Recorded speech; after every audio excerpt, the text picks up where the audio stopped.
Bonjour, chers étudiants. Aujourd'hui, nous allons étudier l'ostéologie du crâne.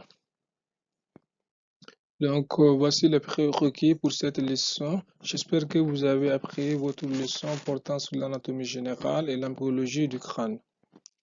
Donc, à la fin de cette leçon, vous devrez être capable de définir le crâne, de numérer les 4 os impairs du crâne, de citer les 2 os pairs du crâne, de citer les éléments osseux formant la fissure orbitaire supérieure, d'énumérer les 3 parties de l'os temporal, de citer les 2 prolongements de l'os temporal, d'énumérer les os constituant la calvaria, de situer la fosse crânienne antérieure, de citer les 2 structures remarquables dans la fosse crânienne antérieure, de citer les 3 régions communiquant avec la fosse crânienne moyenne, de citer 2 rapports des fosses crâniennes antérieures et moyennes, et enfin de citer un moyen d'exploration morphologique performant du crâne et de son contenu.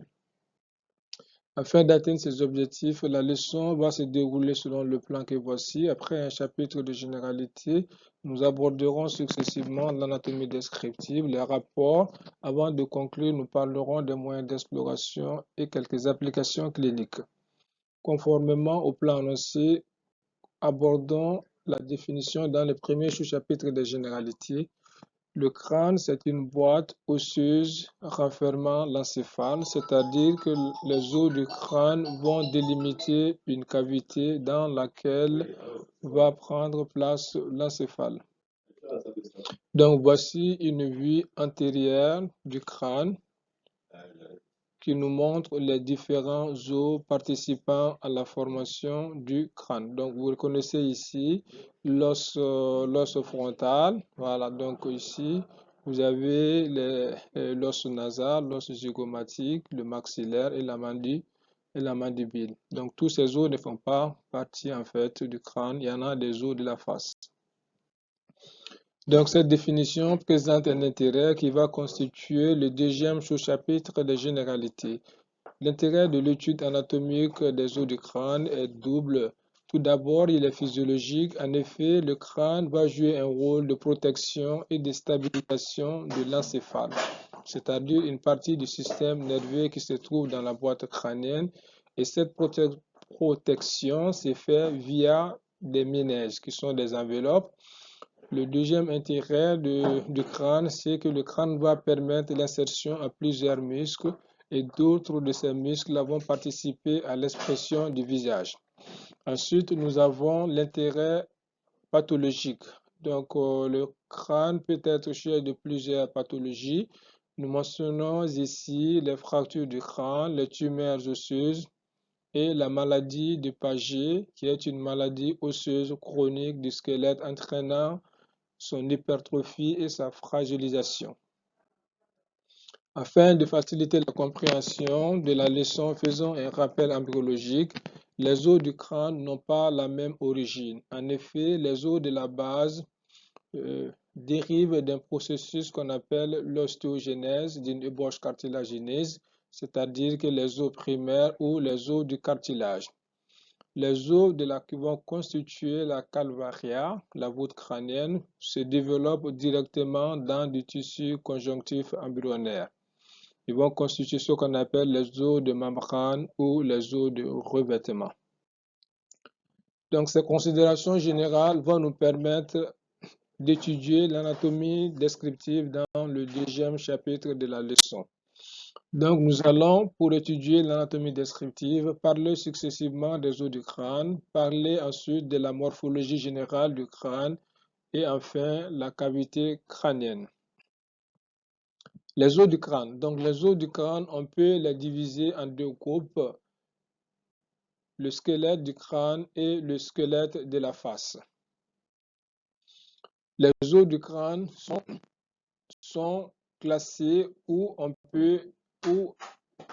les os du crâne sont constitués de 8 os.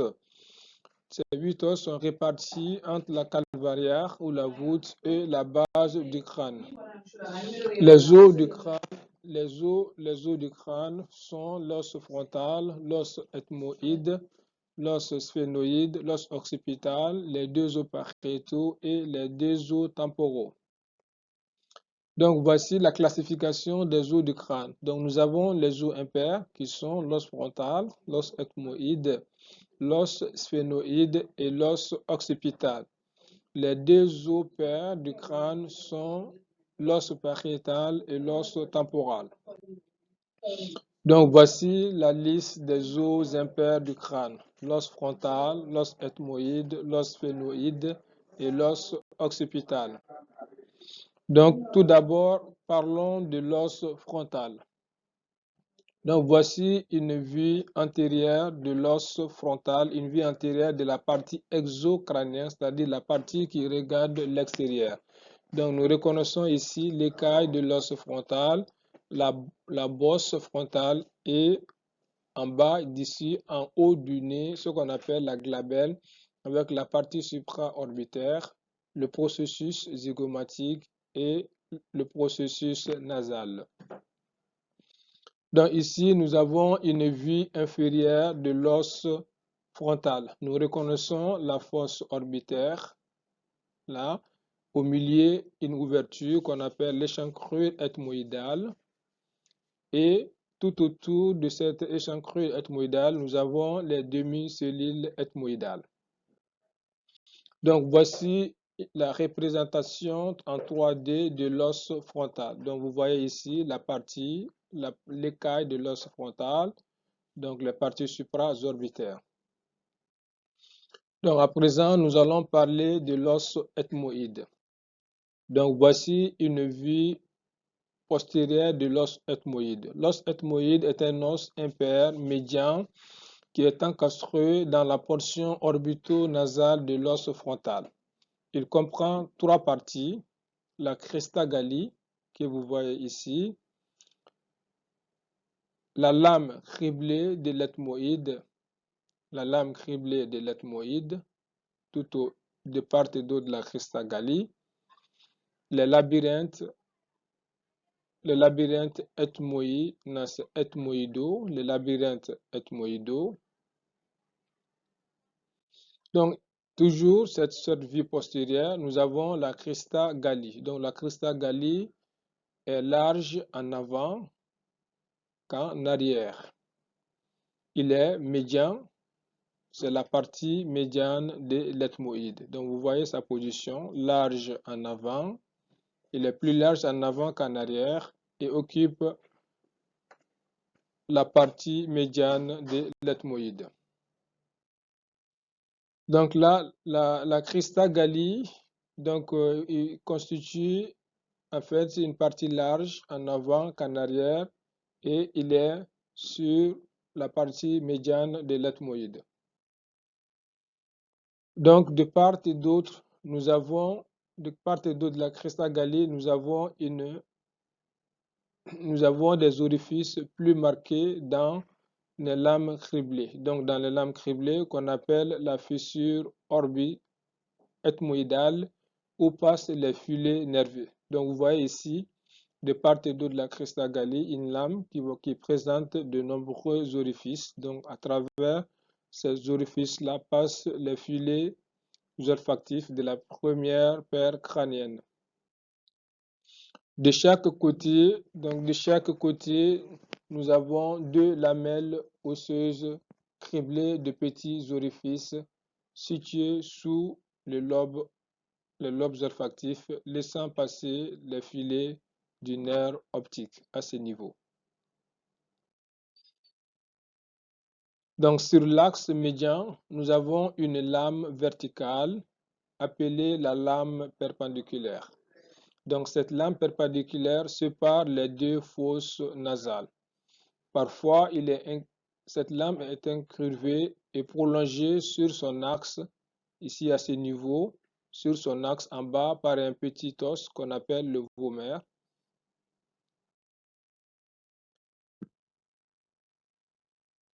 Donc la lame verticale va participer à la constitution des fosses nasales. Donc les masses latérales appartiennent à la paroi médiale. Donc les masses latérales que vous voyez ici appartiennent à la paroi médiale de l'orbite. Donc ici, vous avez une vue latérale de l'orbite où nous voyons ici l'os ethmoïde qui constitue la paroi médiale ou du moins qui participe à la formation de la paroi médiale de l'orbite. Donc voici les différentes vues de l'os ethmoïde. Ici, vous avez une coupe frontale schématique où vous reconnaissez la cristagallie, la lame criblée de part et d'autre, la lame verticale et le cornet nasal supérieur.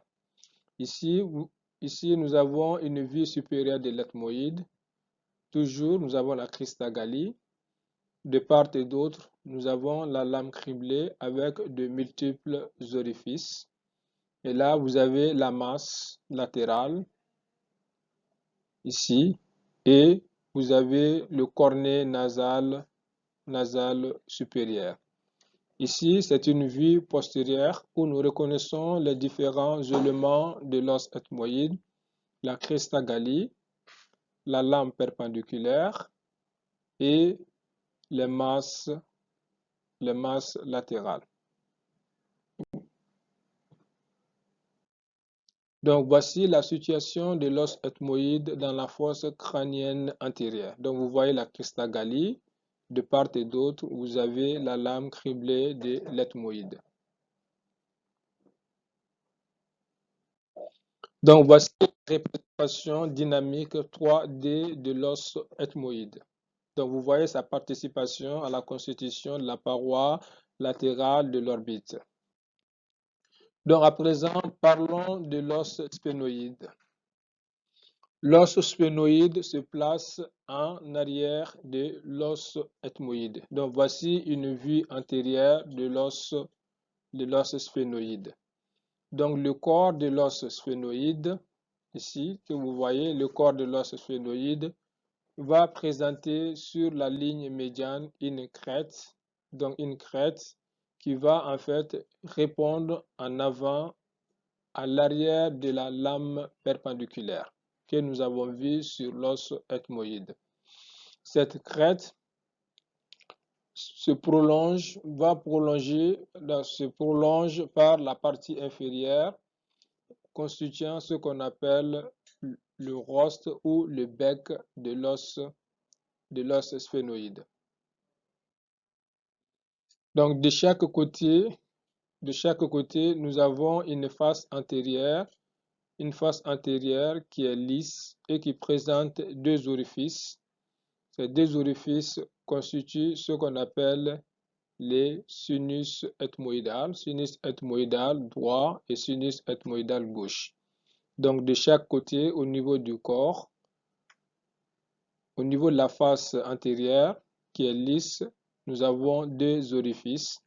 Ces deux orifices constituent ce qu'on appelle le sinus ethmoïdal droit et le sinus ethmoïdal gauche. Donc ces sinus sont creusés dans l'épaisseur de l'os sphénoïde et ces sinus vont s'ouvrir à la partie postérieure des fosses nasales. Donc de chaque côté du corps de l'os sphénoïde se présentent deux ailes, la grande aile de l'os sphénoïde et la petite aile de l'os sphénoïde. Donc la petite aile de l'os sphénoïde sont au nombre de deux. Ici, nous avons la petite aile de l'os sphénoïde gauche et là, la petite aile de l'os sphénoïde droite. Donc ces petites ailes de l'os sphénoïde s'insèrent au niveau de la partie supérieure des faces latérales de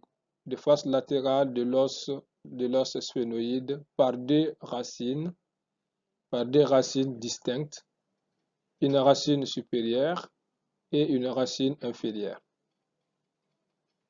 Donc ces deux racines vont délimiter un canal qu'on appelle le canal optique.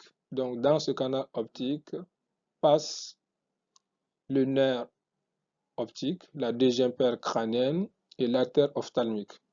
Donc, vous voyez la formation des ailes de l'os sphénoïde.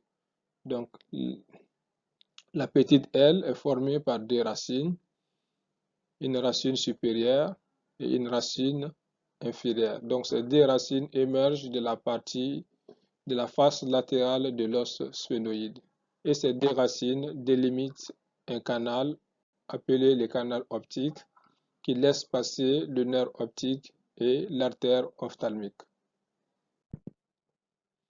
Maintenant, la grande aile de l'os sphénoïde. La grande aile de l'os sphénoïde, il y en a deux. Il y a la grande aile de l'os sphénoïde gauche et là, la grande aile de l'os sphénoïde droite. Donc, la grande aile de l'os sphénoïde se situe sous la petite aile de l'os sphénoïde que vous voyez ici. Elle présente une partie antérieure participant à la formation de la paroi postérieure de l'orbite et il va s'étendre jusqu'à la calvaria. Voilà, une partie antérieure qui va participer à la paroi postérieure de l'orbite et va s'étendre jusqu'à la calvaria. Donc, sous l'insertion des racines, nous avons des processus qu'on appelle les processus ptérygoïdes. Donc, processus ptérygoïde là.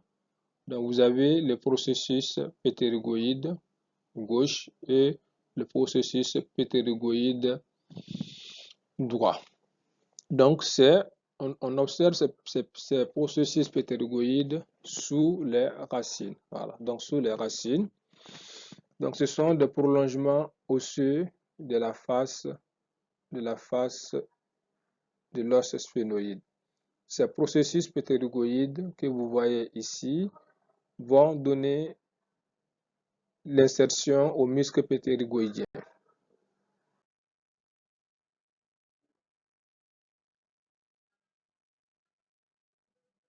Donc, vous voyez entre l'insertion de la petite aile de l'os sphénoïde et la grande aile de l'os sphénoïde, nous avons une fissure. Donc, cette fissure est nommée la fissure orbitaire supérieure. Là, ici, vous avez la fissure orbitaire supérieure gauche et là, la fissure orbitaire supérieure droite. La fissure orbitaire supérieure va livrer passage aux nerfs oculomoteurs que nous avons vu dans le cours portant sur les généralités de la neuroanatomie. Donc, ces nerfs oculomoteurs sont les trois, les nerfs oculomoteurs, les quatre, les nerfs trochléaires, les six, le nerf abducens. Elle va livrer passage également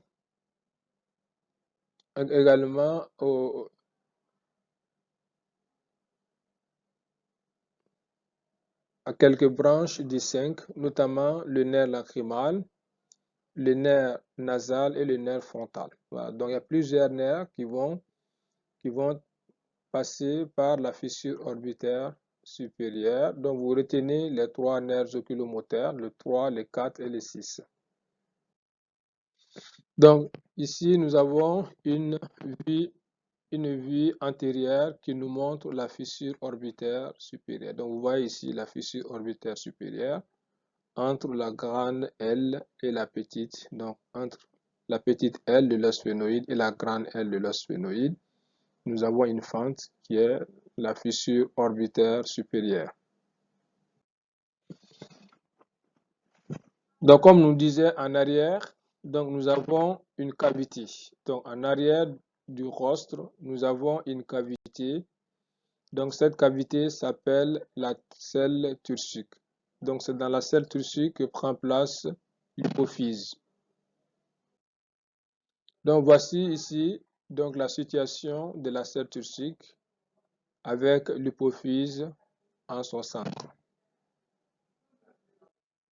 Donc, voici la représentation dynamique 3D de l'os sphénoïde. Donc, vous voyez la grande aile, la petite aile et la fissure orbitaire supérieure. Donc, à présent, nous allons parler de l'os occipital. Donc ici, nous avons une vue inférieure exocrânienne de l'os occipital. L'os occipital est un os impair et médian, c'est-à-dire qui va se trouver sur l'axe de symétrie du corps que nous avons défini dans le cours portant sur les généralités. L'os occipital est soudé par son processus basilaire avec l'os sphénoïde au niveau du dorsum célaïe.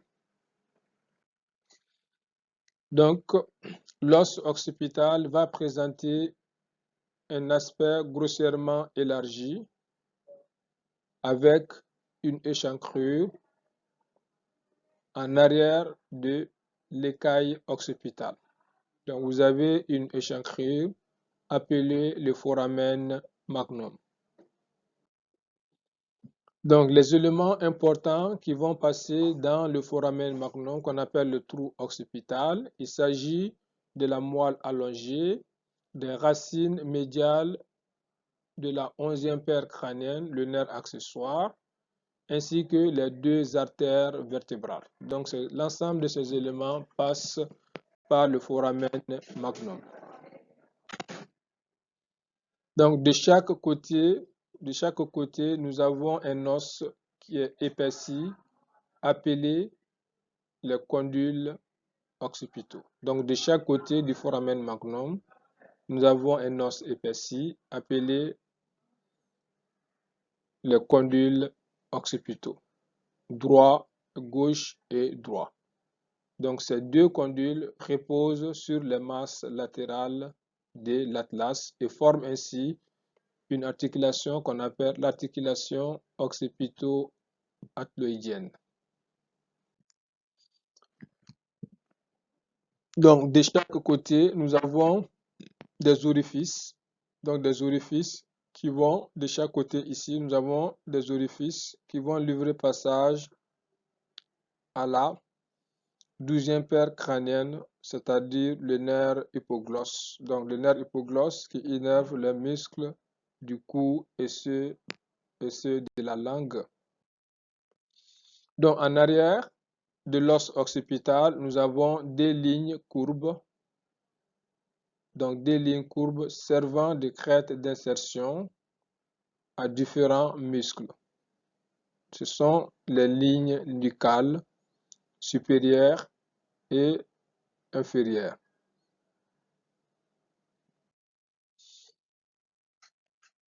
Donc, nous avons ici une vue caudale endocrânienne qui nous montre la partie médiale.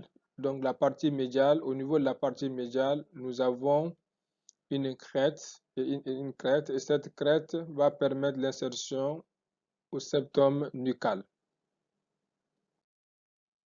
Donc, voici une photo de l'os occipital. Donc, vous reconnaissez ici le foramen magnum, donc la partie basilaire de l'os occipital et le canal condyle en arrière des deux condyles.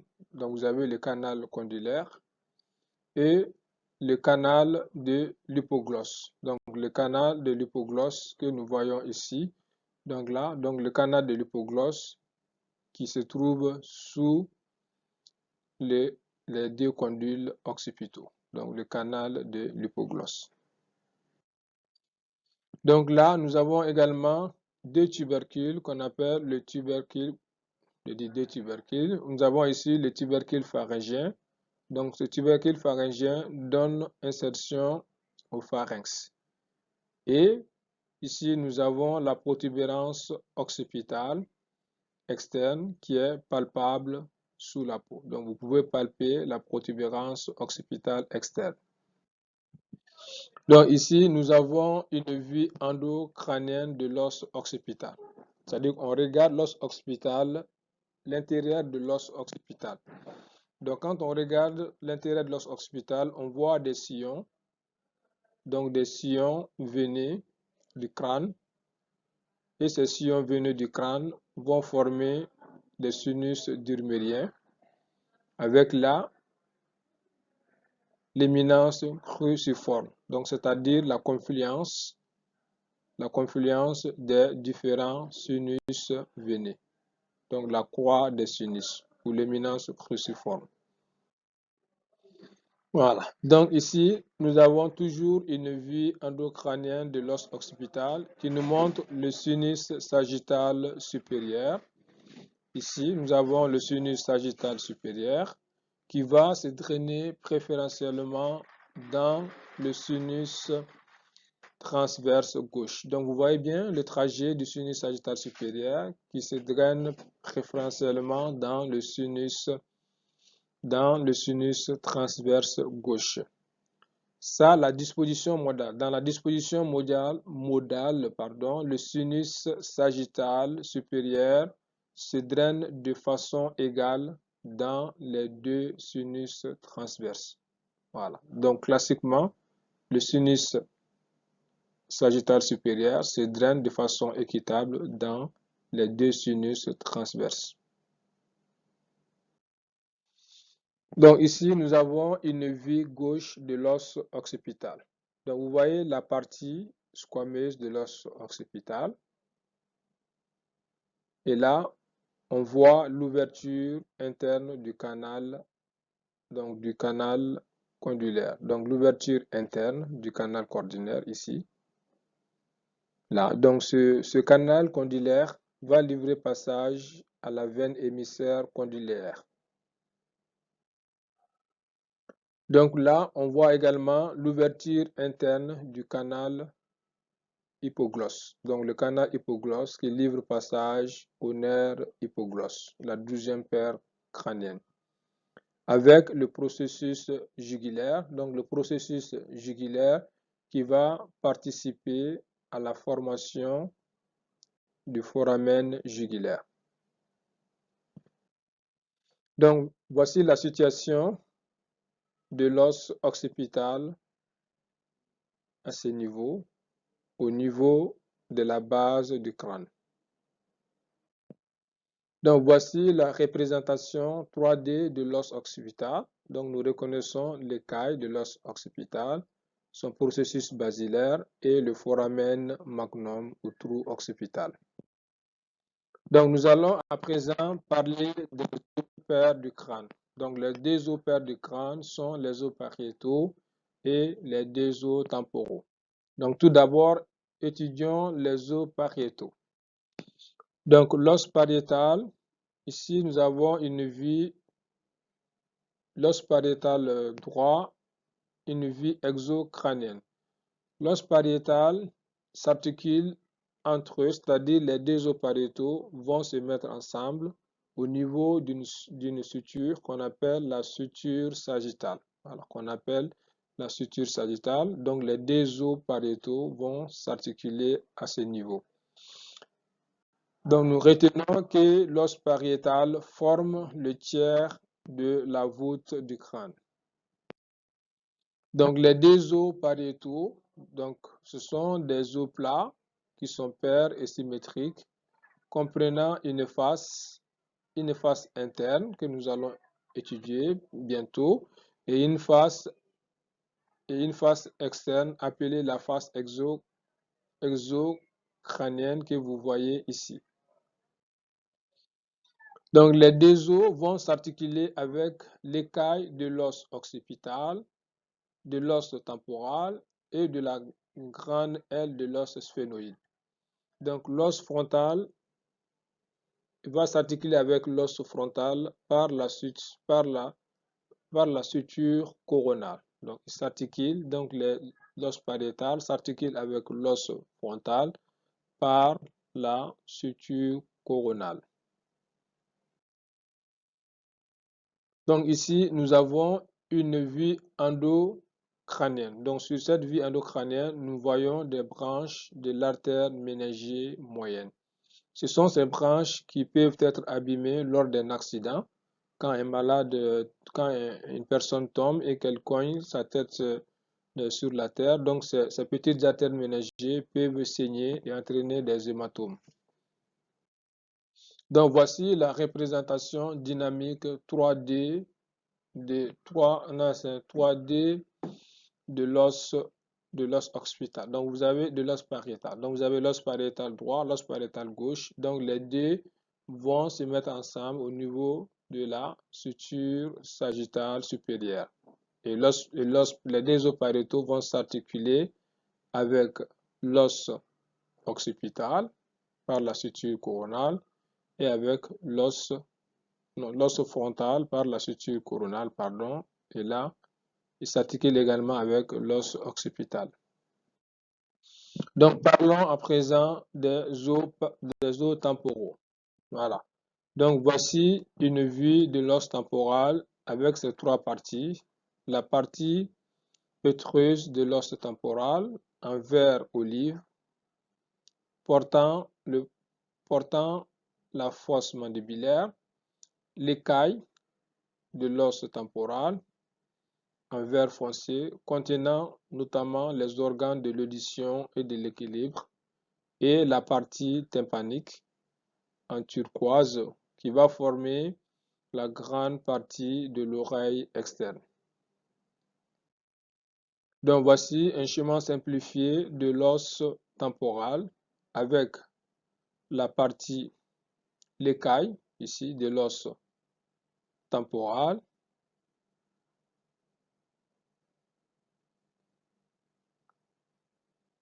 ici l'apex pétreux et le canal carotidien, le processus styloïde, le processus mastoïde, et vous avez les tympanales à ce niveau. Donc, voici une vue latérale droite du crâne qui nous montre la position de l'os temporal. Donc, vous voyez ici l'écaille de l'os temporal qui va participer à la formation de la calvaria, la voûte du crâne. Donc, l'os temporal va présenter deux prolongements. Donc, le processus mastoïde et le processus zygomatique. Donc, ici, nous avons le premier prolongement qui est le processus mastoïde, ici en 4. Et le deuxième prolongement, c'est le processus zygomatique. Donc, le processus zygomatique que vous voyez là, ce prolongement qui part en avant. Donc, il y a un autre processus qu'on appelle le processus styloïde. Celui-ci semble appartenir à la partie tympanique, mais en fait, il est en fait une portion de la partie pétreuse de l'os temporal. Donc, voici la représentation 3D de l'os temporal. Donc, après l'étude isolée des os, nous allons à présent parler de la morphologie générale du crâne. Donc, voici une vue antérieure du crâne. Donc, une vue antérieure du crâne présente de haut en bas l'os frontal, les orbites formées d'os,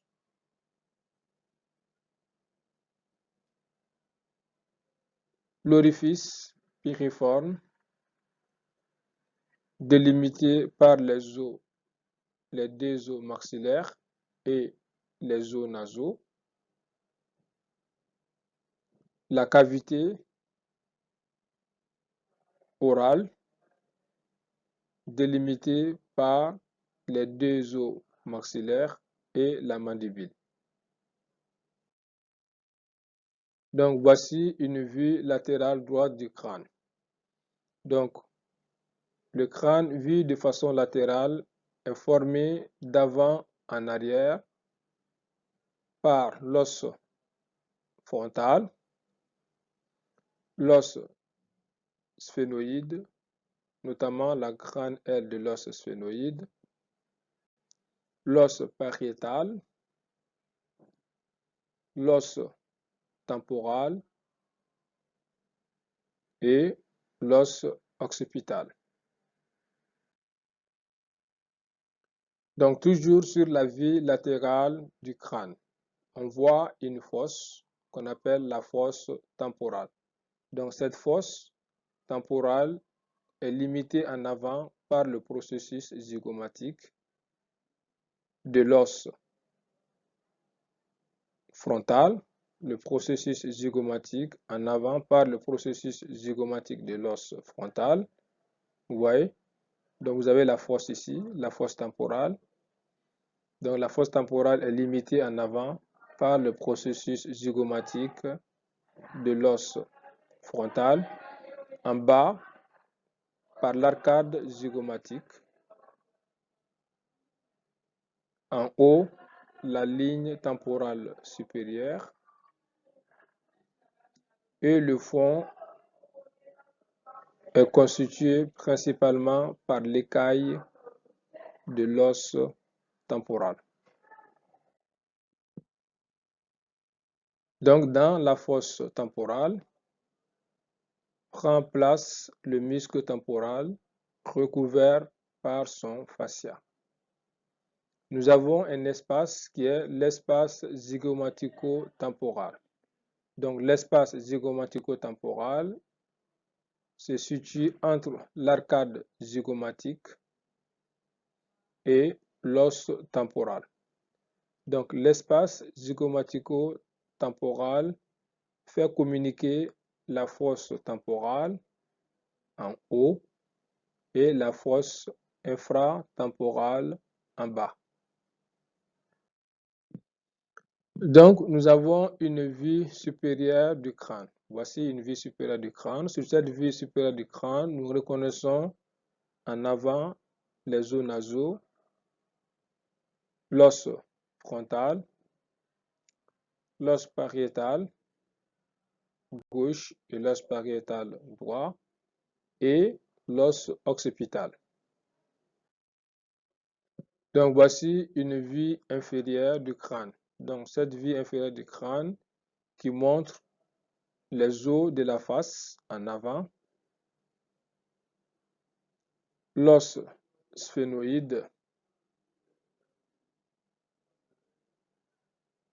les os temporaux au milieu, donc les os temporaux au milieu, l'os occipital en arrière avec le foramen magnum.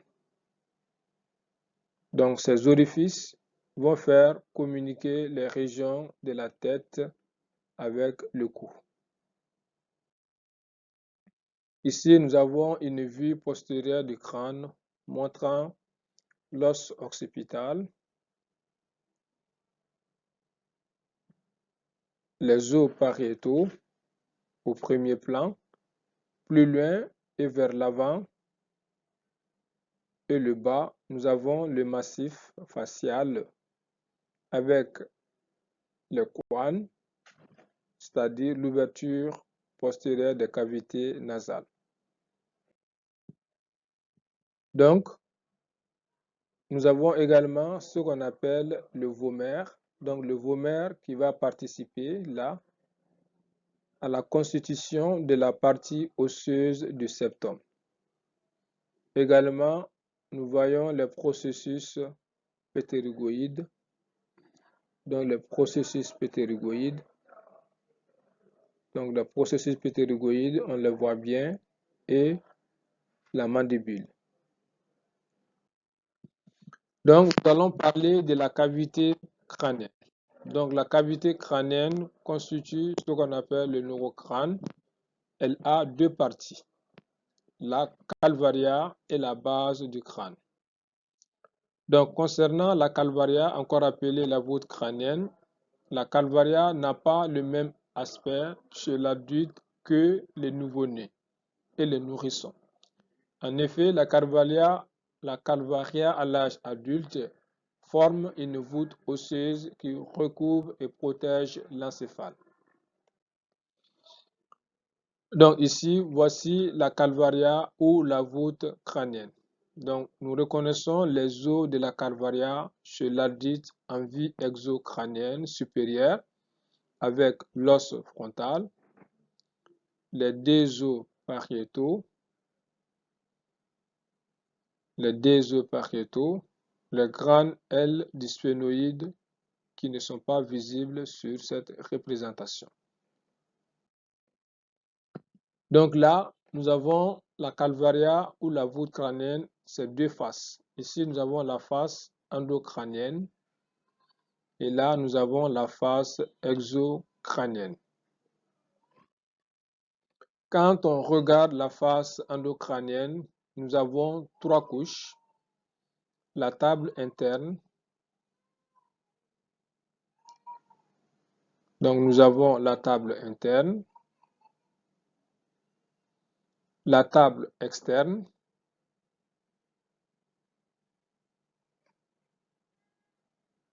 et entre les deux tables, nous avons les diploïdes.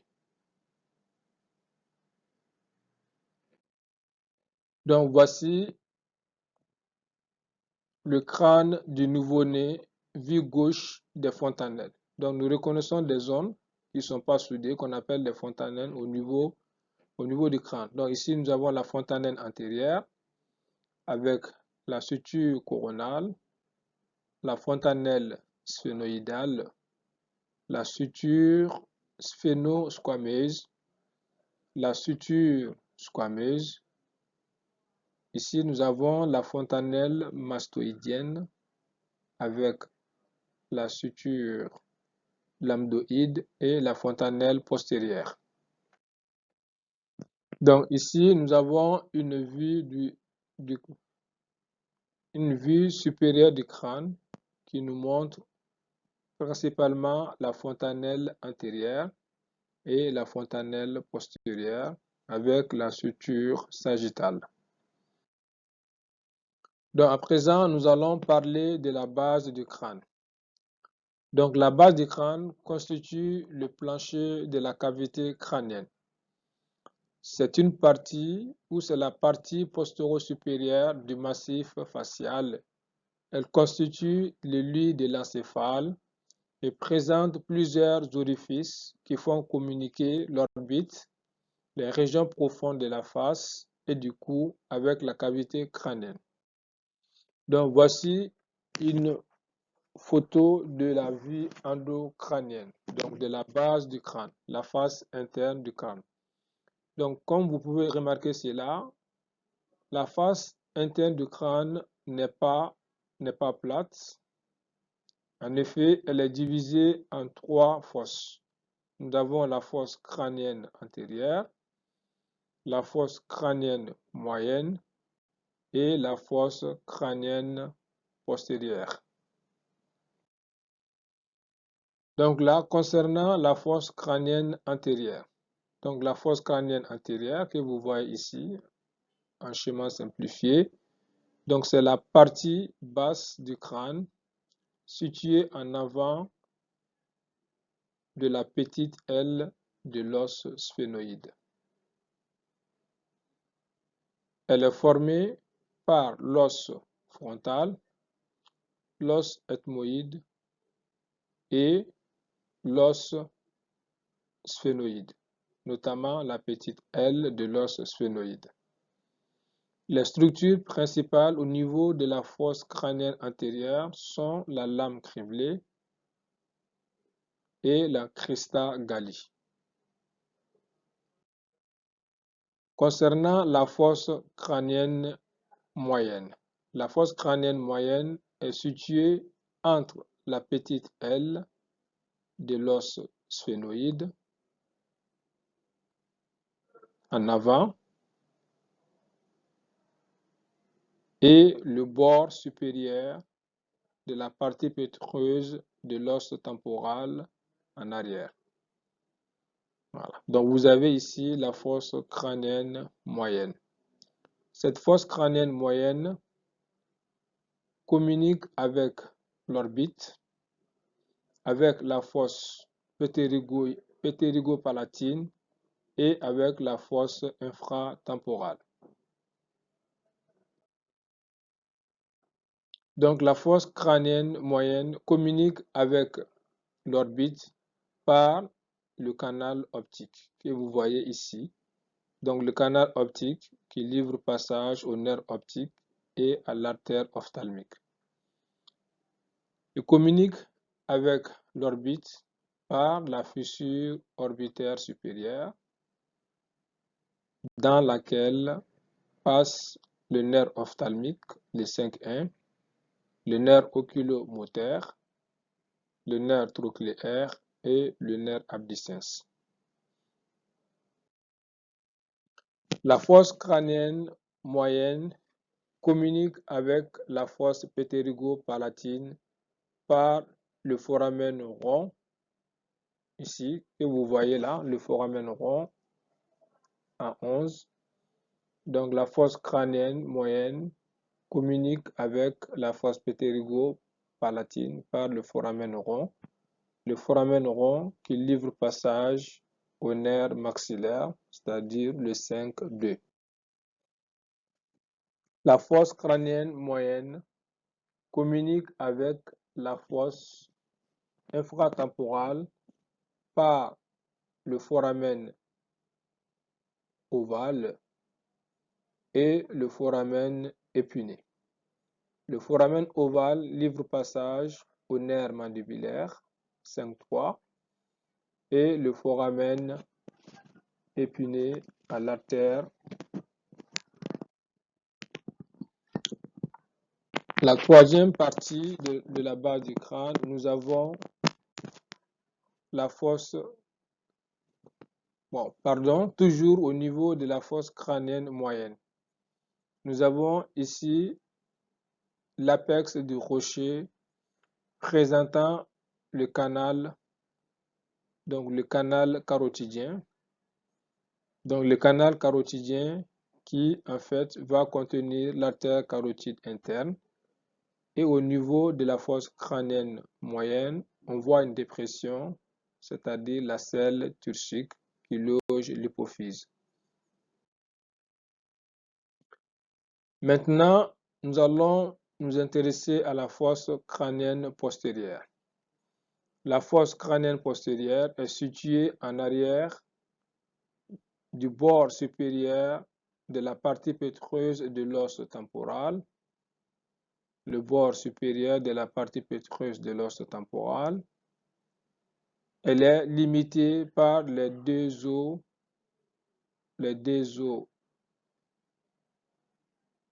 occipitaux. Donc, elle est limitée par l'os occipital et la face postérieure de la partie pétreuse de l'os temporal. Sa forme est grossièrement, elle épouse la forme d'un entonnoir.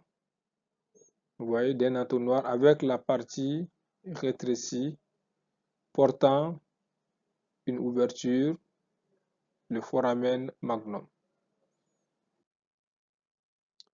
Au niveau de la fosse crânienne postérieure, nous avons le foramen magnum, le port acoustique interne,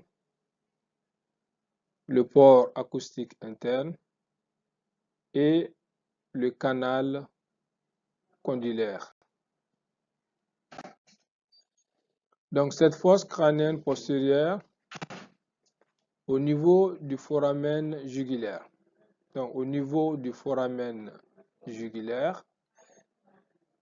que vous voyez ici, nous aurons le passage de la veine jugulaire interne, nous aurons le passage du nerf glossopharyngien, du nerf vague et du nerf accessoire au niveau par le foramen jugulaire. Ensuite, nous avons le port acoustique interne. Donc, le port acoustique interne en 14. Dans le port acoustique interne, qui est situé au niveau de la face postérieure de la partie pétreuse de l'os temporal, nous trouvons le nerf facial, le nerf cochléo-vestibulaire et l'artère labyrinthique. Donc, ce sont ces trois éléments qui vont transiter par le port acoustique interne. Le nerf facial, le nerf cochléo-vestibulaire et l'artère labyrinthique. Toujours au niveau de la fosse crânienne postérieure, nous avons le canal condylaire. Donc le canal condylaire qui est situé en arrière du foramen magnum. Dans ce canal condylaire, nous avons le passage du 12. Donc nous pouvons à présent parler des rapports des os du crâne. Donc ici, vous avez une vue latérale qui nous montre la tête avec son contenu qui est l'encéphale. Ici, vous avez le cerveau, le tronc cérébral, et là, vous avez le cervelet, le petit cerveau. Donc les os du crâne vont répondre d'abord la partie antérieure de la base du crâne, appelée la fosse crânienne antérieure. Cette partie va répondre au lobe frontal avec ses méninges. La partie moyenne répond au lobe temporal et la fosse crânienne postérieure va répondre au tronc cérébral et au cervelet. Donc l'anatomie des os du crâne connue, nous pouvons à présent parler des moyens d'exploration et quelques applications cliniques. Les principaux moyens d'exploration des os du crâne se font par l'examen clinique et par les moyens d'imagerie médicale. Donc l'examen clinique que nous avons vu en première année, nous avons dit que c'était les méthodes d'observation directe. Donc les méthodes d'observation directe permettent d'explorer les os du crâne. Il s'agit de l'inspection, de la palpation, de la percussion, de l'auscultation et de la macération, entre autres. Donc les méthodes d'observation indirecte, nous allons vous dire en troisième, quatrième année qu'il s'agit des examens morphologiques. Donc parmi les examens morphologiques pouvant explorer les os du crâne, nous avons l'échographie, c'est pas l'échographie, mais l'échographie de la tête, la tomodensitométrie également des os du crâne, pas de l'abdomen, et l'imagerie par résonance magnétique. Donc voici une image de radiographie de la tête. Nous retenons que l'intérêt de la radiographie est limité compte tenu de sa faible sensibilité pour l'étude du contenu du crâne. Donc ici, nous avons des images de tomodensitométrie crânienne. Il s'agit du scanner crânien. Donc la tomodensitométrie crânienne est plus performante que la radiographie.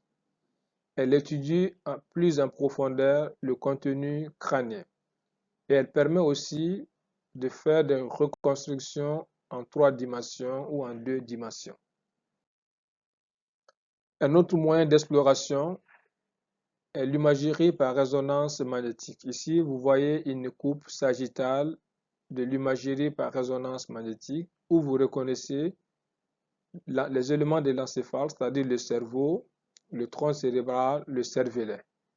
Donc, c'est un examen, l'imagerie par résonance magnétique est un examen qui est indolore, il n'y a pas de rayonnement et les images sont plus détaillées du cerveau et du tronc cérébral. Donc, ces moyens vont nous permettre de poser le diagnostic de la plupart des pathologies pouvant toucher les os du crâne. Ici, nous avons la fracture de la lame criblée de l'ethmoïde. Donc, la fracture de la lame criblée de l'ethmoïde se traduit par ce qu'on appelle la rhinorrhée.